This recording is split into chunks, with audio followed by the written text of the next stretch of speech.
नमस्कार प्यारे प्रदेशवासियों।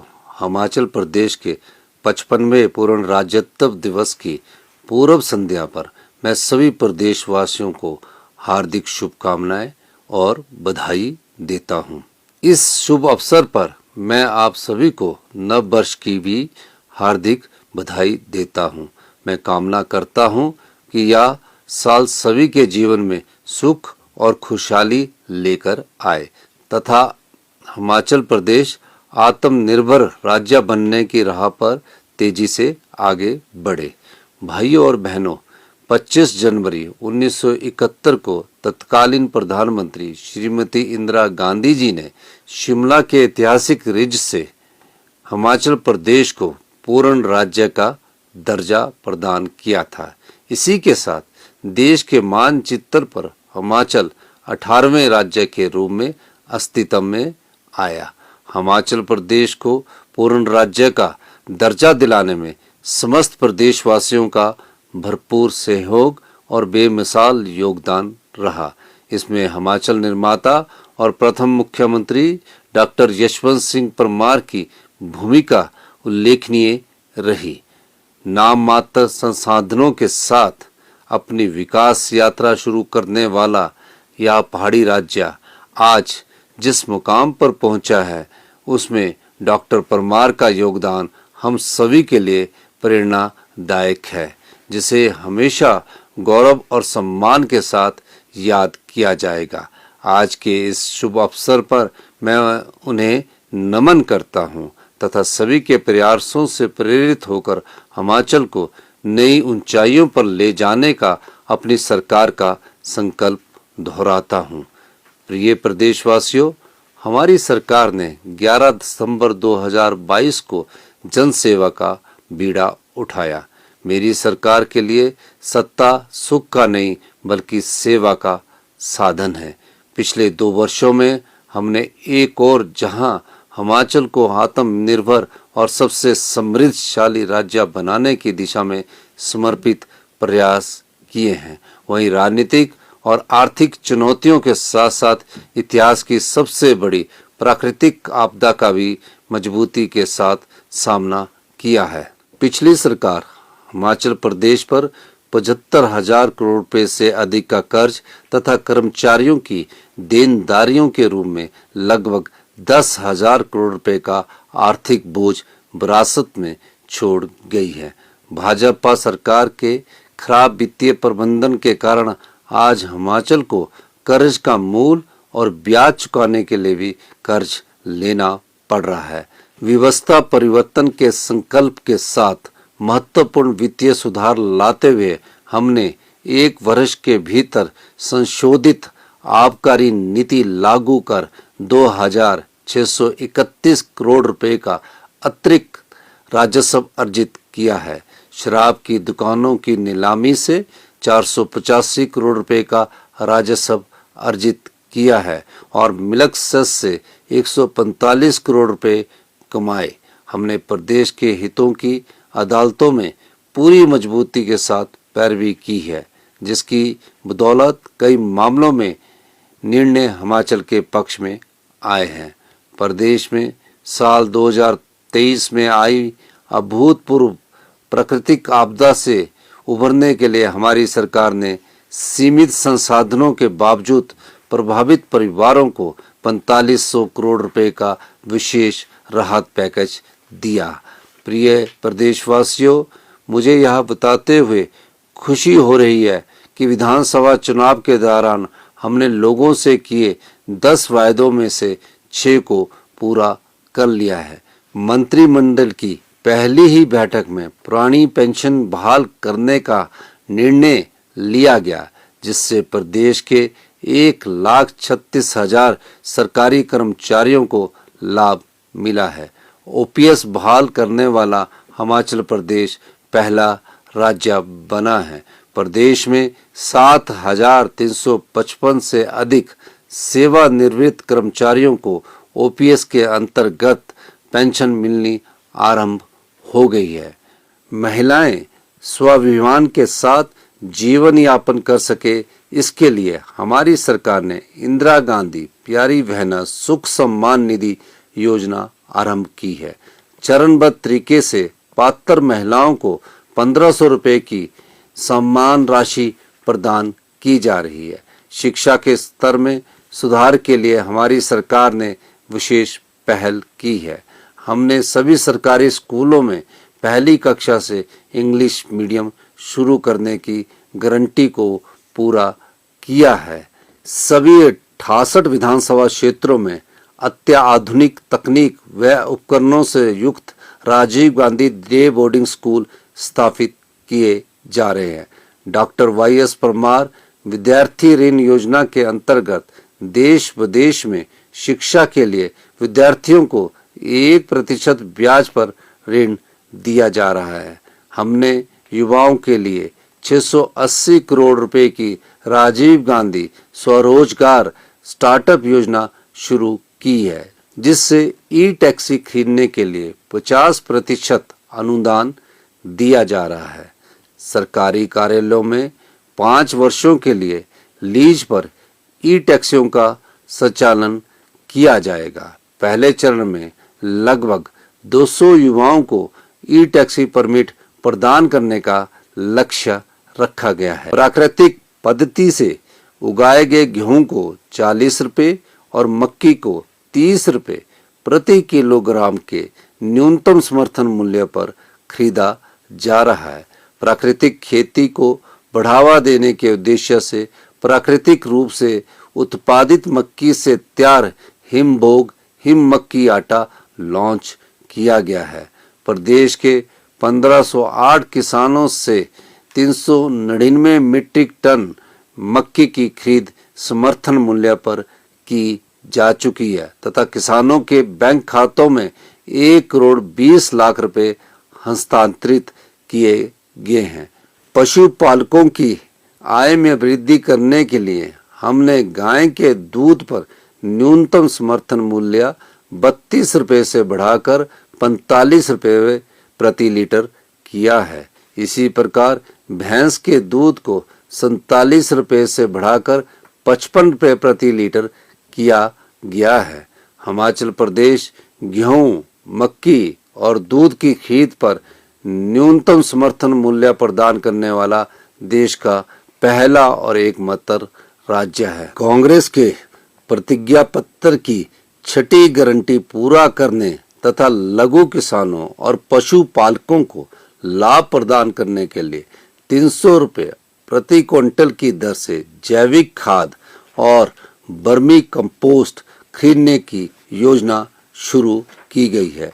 विधवा, बेसहारा, तलाकशुदा महिलाओं और दिव्यांग माता पिता के बच्चों को मुफ्त शिक्षा और स्वास्थ्य लाभ सहित अन्य सुविधाएं प्रदान करने के उद्देश्य से राज्य में इंदिरा गांधी सुख शिक्षा योजना शुरू की गई है। इसके अंतर्गत 5145 लाभार्थियों को 1 करोड़ 38 लाख रुपए वितरित किए जा चुके हैं।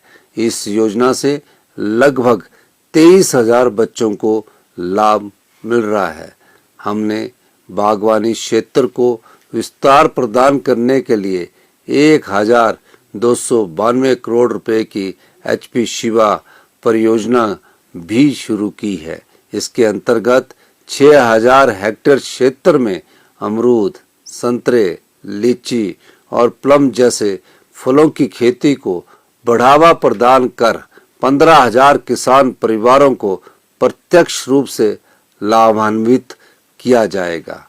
हाल ही में मैंने अपने निजी आवास पर लगे सभी बिजली मीटरों पर मिलने वाली सब्सिडी छोड़ने का फैसला लिया है। मैंने प्रदेश के सभी साधन संपन्न लोगों से भी अपील की है कि वे भी सरकार के प्रयासों में भागीदार बने और हिमाचल के विकास के लिए सब्सिडी को स्वेच्छा से छोड़ दे। ग्रामीण आर्थिकी को मजबूत बनाने के लिए प्रदेश सरकार गंभीर प्रयास कर रही है। शिमला जिले के दत्तनगर में 50,000 लीटर प्रतिदिन क्षमता का मिल्क प्रोसेसिंग प्लांट आरंभ किया गया है। कांगड़ा जिला के ढगवार में 1.5 लाख से 3 लाख लीटर प्रतिदिन क्षमता का ऑटोमेटेड मिल्क प्रोसेसिंग प्लांट और मिल्क प्रोडक्ट प्रोसेसिंग प्लांट स्थापित किया जा रहा है। इसी प्रकार कुल्लू, नाहन, उन्ना और हमीरपुर में भी आधुनिक तकनीक से लैस 50-50 हजार लीटर प्रतिदिन क्षमता के ऑटोमेटेड मिल्क प्रोसेसिंग प्लांट स्थापित किए जाएंगे। प्रिय प्रदेशवासियों, बागवानों की आय में वृद्धि के लिए उनकी मांग पर बागवानी उत्पादों की पैकिंग के लिए यूनिवर्सल कार्टन की सुविधा प्रदान की गई है। मंडी मध्यस्थता योजना के अंतर्गत सेब, आम, किन्नू, माल्टा, संतरा, गलगल और नींबू के समर्थन मूल्य में ऐतिहासिक वृद्धि की गई है। पिछली सरकार के लंबित 90 करोड़ सहित सेब उत्पादकों की सभी देनदारियों का भुगतान करने के लिए 153 करोड़ रुपए जारी किए गए हैं। हमारी सरकार ने मनरेगा दिहाड़ी में 60 रुपए की वृद्धि कर इसे 240 से बढ़ाकर 300 रुपए किया है। समाज के संवेदनशील वर्गों के अधिक से अधिक लोगों को लाभान्वित करने के लिए बीपीएल परिवारों की सूची में संशोधन करने का निर्णय लिया गया है। भाइयों और बहनों, प्रदेश के बहुमूल्य पर्यावरण के संरक्षण के लिए क्रांतिकारी कदम उठाते हुए हमने 31 मार्च 2026 तक हिमाचल को हरित राज्य बनाने का लक्ष्य रखा है। प्रदेश में 6 ग्रीन कॉरिडोर स्थापित किए जा चुके हैं। जिला चंबा में प्रदेश के पहले ग्रीन हाइड्रोजन मोबिलिटी स्टेशन का निर्माण कार्य जारी है। सोलन जिले के नालागढ़ में 1 मेगावाट की ग्रीन हाइड्रोजन परियोजना स्थापित की जा रही है। दिसंबर 2028 तक प्रदेश में 500 मेगावाट सौर ऊर्जा धोन का लक्ष्य रखा गया है। ऊना जिला के पेखूवाला में 32 मेगावाट सौर ऊर्जा परियोजना रिकॉर्ड समय में तैयार कर जनता को समर्पित की गई है। इलेक्ट्रिकल बसों की खरीद के लिए 327 करोड़ रुपए जारी किए गए हैं। मुख्यमंत्री वन विस्तार योजना के अंतर्गत लगभग 600 हेक्टेयर बंजर पहाड़ियों पर पौधारोपण किया जा चुका है। प्रदेश के सरकारी स्कूलों में शिक्षण कार्यों में गुणवत्ता लाने और विद्यार्थियों को बेहतर सुविधा प्रदान करने के उद्देश्य से हमारी सरकार ने स्कूलों के क्लस्टर बनाए हैं। इस पहल से छात्रों और अध्यापकों के अनुपात में भी सुधार हुआ है। बच्चों को पौष्टिक भोजन देने के लिए मुख्यमंत्री पौष्टिक आहार योजना शुरू की गई है। इससे लगभग 15,000 स्कूलों के 5,35,000 से अधिक बच्चे लाभान्वित हो रहे हैं। 10वीं और 12वीं कक्षा के 10,552 मेधावी छात्रों को टैबलेट प्रदान किए गए हैं। राज्य में 850 शिक्षा संस्थानों को उत्कृष्ट संस्थान का दर्जा दिया गया है। प्रदेश के 6,297 प्राइमरी स्कूलों में प्री प्राइमरी कक्षाएं आरंभ की गई है। अंतर्राष्ट्रीय स्तर का शिक्षा अनुभव प्राप्त करने के लिए अध्यापकों को देश और विदेश के नामी शिक्षण संस्थानों का दौरा करने के लिए भेजा जा रहा है। प्रदेश में 69 आदर्श स्वास्थ्य संस्थान बनाए जा रहे हैं। इनमें से 49 आदर्श स्वास्थ्य संस्थानों में 6 विशेषज्ञ चिकित्सक तैनात किए जा चुके हैं। कैंसर मरीजों को इलाज सहित 42 प्रकार की दवाएं मुफ्त प्रदान की जा रही है। आईजीएमसी शिमला में नए कैंसर हॉस्पिटल भवन और ट्रॉमा सेंटर का लोकार्पण किया गया है। हमीरपुर में कैंसर का उत्कृष्ट केंद्र स्थापित किया जा रहा है। चंबा और हमीरपुर मेडिकल कॉलेज के लिए 200 करोड़ रुपए जारी किए गए हैं।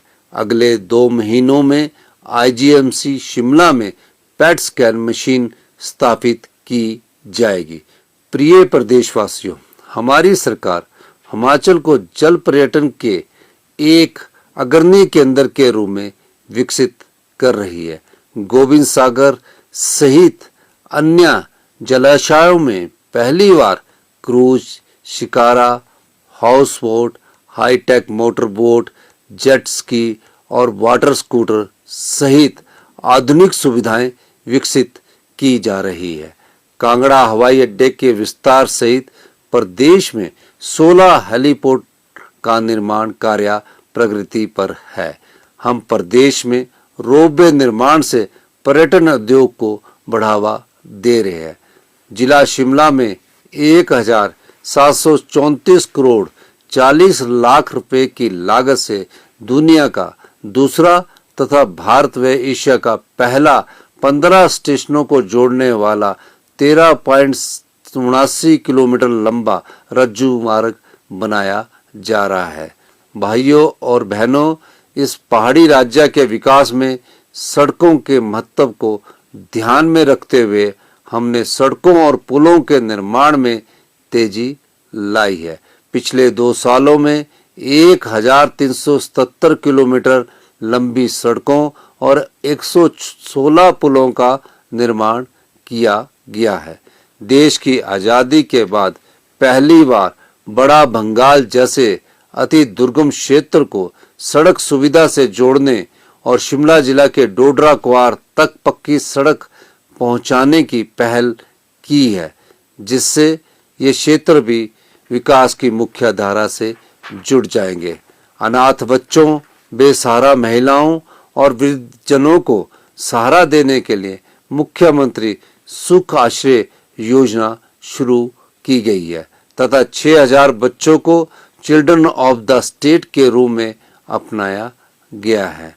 हिमाचल प्रदेश अनाथ बच्चों और बेसहारा वर्गों को सहारा देने के लिए कानून बनाने वाला देश का पहला राज्य बना है।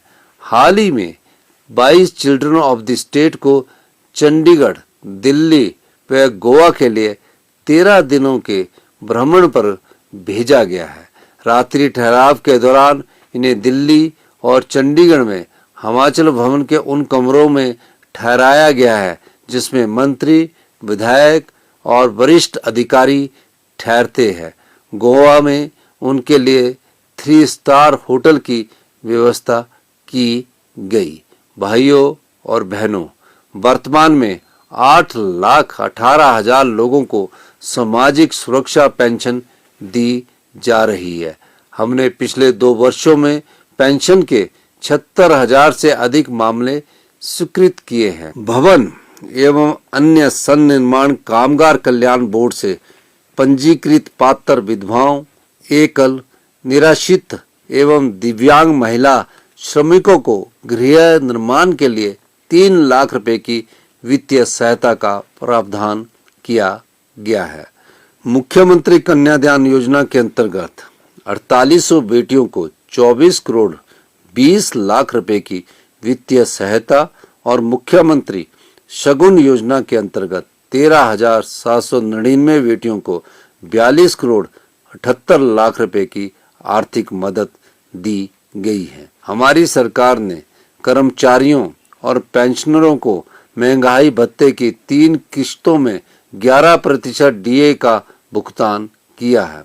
प्रदेश में पुलिस कर्मचारियों की डाइट मनी को भी 210 रुपये से बढ़ाकर 1,000 रुपया किया गया है। प्रदेश में पहली बार तहसील और उप तहसील स्तर पर विशेष राजस्व अदालतों का आयोजन किया गया। वर्षों से लंबित पड़े राजस्व मामलों का समाधान होने से उन सभी लोगों को बड़ी राहत मिली है जिन्हें वर्षों तक भूमि से जुड़े मामलों की सुनवाई के लिए सरकारी कार्यालयों के चक्कर काटने पड़ते थे। युवाओं को नशावृत्ति के चुंगल से बचाने के लिए राज्य सरकार कड़े कदम उठा रही है। युवाओं के नशा मुक्ति एवं पुनर्वास के लिए राज्य स्तरीय सलाहकार बोर्ड गठित करने का निर्णय लिया गया है। भाइयों और बहनों, हमारी सरकार ने युवा खेल प्रतिभाओं को प्रोत्साहित करने के लिए राष्ट्रीय और अंतर्राष्ट्रीय खेल प्रतियोगिताओं के विजेता खिलाड़ियों को पुरस्कार राशि में उल्लेखनीय वृद्धि की है। हाल ही में प्रदेश के 21 अंतर्राष्ट्रीय पदक विजेताओं को 14 करोड़ 77 लाख रुपए की इनाम राशि प्रदान की गई है। खिलाड़ियों की डाइट मनी व यात्रा सुविधा में भी वृद्धि की गई है। प्रदेश के दूर दराज इलाकों में रहने वाले लोगों को अपने छोटे छोटे काम करवाने के लिए जिला मुख्यालय या राज्य सचिवालय आने की जरूरत न पड़े और उनके धन व समय की बचत हो। इस सोच के साथ हमने सरकार गांव के द्वार कार्यक्रम की शुरुआत की है। मैं खुद दुर्गम क्षेत्र डोडराक्वार और कुपवी के गांव में गया और लोगों की समस्याओं का समाधान करने के लिए वहां रात्रि ठहराव किया। मेरे मंत्रिमंडल के सहयोगी भी इस कार्यक्रम का हिस्सा बन रहे हैं ताकि अधिकारियों की मौजूदगी में लोगों की समस्याओं का तेजी से समाधान हो और दुर्गम क्षेत्रों में विकास को नया आयाम दिया जा सके। मैं आपको विश्वास दिलाता हूं कि प्रदेश के विकास और जन कल्याण के हमारे संकल्प में हर बाधा को पार किया जाएगा। हमारी सरकार हिमाचल प्रदेश को आत्मनिर्भर और सबसे समृद्धशाली राज्य बनाने के लिए लगातार प्रयास कर रही है। मुझे पूरा भरोसा है कि इस संकल्प को पूरा करने में आप सभी प्रदेशवासियों का भरपूर सहयोग आने वाले वर्षों में भी मिलता रहेगा। मैं एक बार फिर आप सभी का हमारी सरकार को अपार समर्थन, सहयोग और स्नेह देने के लिए आभार व्यक्त करता हूं। मैं आप सभी को विश्वास दिलाता हूं कि हिमाचल प्रदेश तथा प्रत्येक हिमाचल के नागरिक की उन्नति, विकास और कल्याण के लिए हम पूर्ण समर्पण और निष्ठा से काम करते रहेंगे। एक बार पुनः आप सभी को पूर्ण राज्योत्सव दिवस की हार्दिक बधाई। जय हिंद।